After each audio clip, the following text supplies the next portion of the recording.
Hi friends, welcome to ஆரோர் Devi's kitchen. எல்லோரும் எப்படி இருக்கீங்க? நல்லா இருக்கீங்களா? இன்றைக்கி நம்ம வீடியோக்குள்ளே என்ன பார்க்க போகிறோம்னு பார்த்தீங்கன்னா, இன்றைக்கி தை அமாவாசை. நான் என்னென்ன சமைக்கிறேங்கிறது தான். ஆனால் நான் ஃபுல் வீடியோ உங்களுக்கு நான் போடலை, சும்மா காட்டுறேன் என்னென்ன செய்ய போகிறதுங்கிறது தான். வாங்க இப்போ நம்ம வீடியோக்குள்ளே போகலாம். இப்போ பார்த்தீங்கன்னா அடுப்பில் டீ வச்சுருக்கிறேன். எனக்காக பருப்பும் வேக வச்சு எடுத்து வச்சுட்டேன். இது வந்து ரசத்துக்குமே சாம்பாருக்கும் ரெண்டுக்குமே எடுத்துக்குவேன். அதுமாதிரி பார்த்திங்கன்னா புளியும் ரசத்துக்கும் சாம்பாருக்கும் சேர்த்தே ஊற வச்சு வச்சுருக்கேன். இங்கே பாருங்கள், பச்சரிசியும் பாசிப்பருப்பும் எடுத்து கழுவிட்டு அரிசி பாயசத்துக்காக எடுத்து வச்சுருக்கிறேன். இங்கே பார்த்தீங்கன்னா உளுந்து எடுத்து வச்சுருக்கேன். இனிமேல் தான் கழுவிட்டு ஊற வைக்கணும். அப்புறம் பார்த்திங்கன்னா காய் எடுத்து வச்சுருக்கேன். என்னென்ன காயின்னு பார்த்தீங்கன்னா பூசணிக்காய், அப்புறம் பார்த்திங்கன்னா ஒரு புடலங்காய் இருக்குது, ஒரு பூசணிக்கீத்து பரங்கிக்கீத்து இருக்குது. அப்புறம் பார்த்திங்கன்னா வாழைக்காய் வந்து நான் இன்றைக்கி நம்ம சமைக்கணும் அமாவாசைக்கு, அதனால் எடுத்து வச்சுருக்கேன்.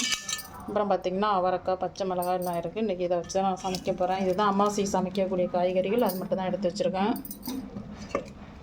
அப்புறம் பார்த்திங்கன்னா காலையில் இட்லி ஊற்றின பாத்திரம்லாம் கிடக்கு, அதெல்லாம் கழுவி எடுக்கணும். அவ்வளோதான் ஃப்ரெண்ட்ஸ். நான் அப்படியே சமைக்கிறத கொஞ்சம் கொஞ்சம் முடிஞ்சால் காட்டுறேன், இல்லைனா என்ன சமைச்சிருக்கேங்கிறத காட்டுறேன். இப்போ பார்த்திங்கன்னா நான் கழுவி வச்சுருக்கிற பாசிப்பருப்பு அரிசி ரெண்டையும் வறுத்து எடுத்துக்கலாம். நம்ம வறுத்து தான் பாயசத்துக்கு வறுத்து ஆற வச்சு உடச்சி தான் செய்யணும். நான் வறுத்து எடுத்துக்க போகிறப்ப நான் செல்ஃபாக வீடியோ எடுக்கிறதுனால சிரமமாக இருக்குது, அதனால தான் நான் ஃபுல் வீடியோ உங்களுக்கு எடுக்க முடியல. இப்போ நம்ம இதை நல்லா வறுத்து எடுத்துக்கலாம். அடுப்பை மீடியமாக வச்சுக்கணும், கையில் வைக்காமல் வறுத்து எடுத்துக்கணும். நம்ம அமாவாசைக்கு பார்த்திங்கனாக்கா அரிசி பாயசம் தான் ஃப்ரெண்ட்ஸ் வைக்கணும், வேறு எந்த பாயசமும் வைக்கக்கூடாது. அது கூட கொஞ்சமாக பாசிப்பருப்பு சேர்த்து நம்ம ரெண்டையும் வறுத்து நல்லா ஆற வச்சு நம்ம உடச்சிட்டு அப்புறம் பாயசம் வச்சுக்கலாம். நான் வறுத்துட்டு காட்டுறேன் உங்களுக்கு எப்படி வறுத்துருக்கேங்கிறது. பாருங்கள், நல்லா வறுப்பட்டுடுச்சு. இப்போ இதை நம்ம ஆற வச்சு எடுத்துக்கலாம். இதை ஆறட்டும். அதுக்குள்ளே நம்ம பார்த்திங்கன்னா காயெல்லாம் எடுத்துகிட்டு போய் நல்லா கட் பண்ணி எடுத்துகிட்டு வந்துடலாம்.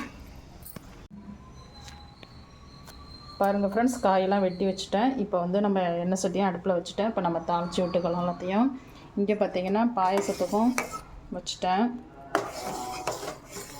பாருங்கள், இந்த அளவுக்கு அப்படி இந்த தெரியுதா, இந்த அளவுக்கு குறைனா அரைச்சி தான் நம்ம பாயசத்துக்கு சேர்த்துக்கணும்.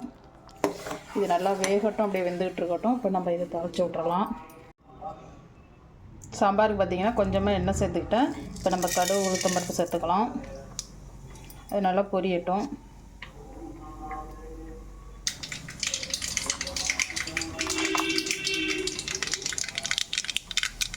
பாருங்கள், கடுகு நல்லா பொரிஞ்சிருச்சு. இப்போ நம்ம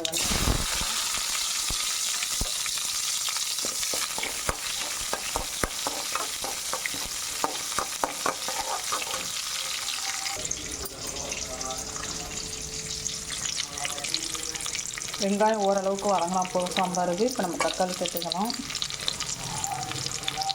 கூடவே பார்த்திங்கன்னா பச்சை மிளகாயும் சேர்த்துக்கலாம். சேர்த்து நல்லா வதக்கி சேர்த்துக்கலாம்.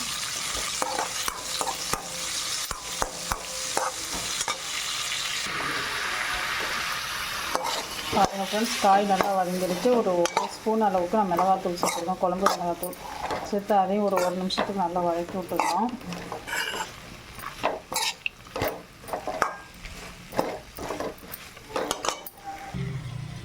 இங்கே பார்த்திங்கன்னா பாயசமும் ரெடி ஆகிடுச்சு. இதில் பார்த்திங்கன்னா நான் பால் சேர்த்துருக்குறேன். பால் வந்து காய்ச்சின பால் தான் சேர்த்துருக்கேன். சேர்த்துக்கிட்டிங்கன்னா டேஸ்ட்டு ரொம்ப நல்லாயிருக்கும். இப்போ வந்து நான் இதுக்கு முந்திரி திராட்சை வந்து நெய்யில் பொரிச்சு கொட்டணும். அது கொஞ்சம் நேரம் அப்படியே இருக்கட்டும். இப்போ நம்ம மூடி போட்டு மூடி வச்சிடலாம். இங்கே பார்த்திங்கன்னா இதுவும் நல்லா வதங்கிடுச்சு காய் எல்லாமே. இப்போ நம்ம பருப்பு எடுத்து இதில் சேர்த்துக்கலாம்.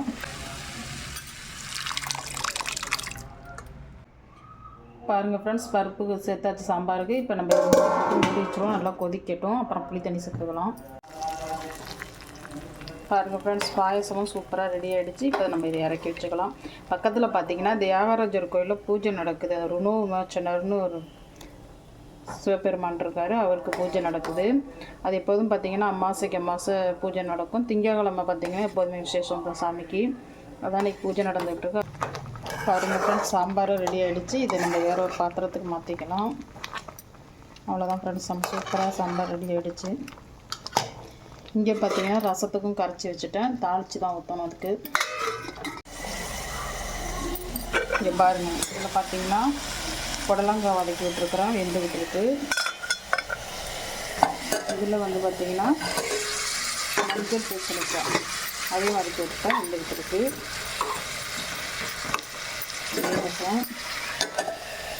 இங்கே பார்த்தீங்கன்னா ரசம் ரெடி ஆகிடுச்சு. ரசம் அப்படியே நல்லா பொங்கி நுரைச்சி வந்துருச்சு பாருங்கள். அப்படியே ஆஃப் பண்ணிவிட்டேன். அவ்வளோதான் ஃப்ரெண்ட்ஸ், பார்த்திங்கன்னா சமையல் ரெடி ஆகிடுச்சு. சாதம் மட்டும் வடிக்கணும், சாதம் வெந்துகிட்டு இருக்குது. இன்னும் வடை மட்டும் தட்டணும், அதுவும் பாக்கி இருக்குது. அதை அரைச்சி வச்சுட்டேன், இனிமேல் தான் தட்டணும். பார்த்திங்கன்னா ஓரளவுக்கு அடுப்பு எல்லாமே க்ளீன் பண்ணிவிட்டேன் சமைச்சிக்கிட்டு.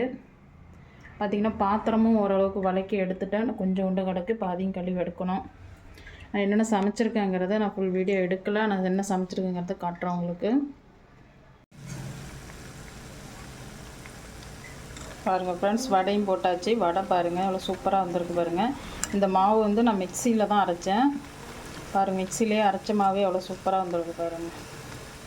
கொஞ்சமாக அரைக்கிறதுனால நான் மிக்சியில் தான் எப்போதுமே அரைப்பேன். இங்கே பாருங்கள். உங்களுக்கு இந்த ரெசிபி வேணும்னா சொல்லுங்கள், நான் தனியாக வீடியோ போடுறேன்.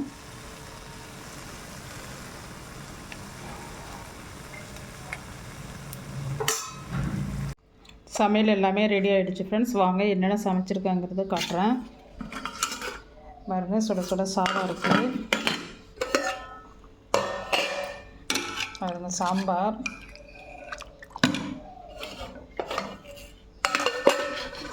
இது பார்த்திங்கன்னா ரசம்.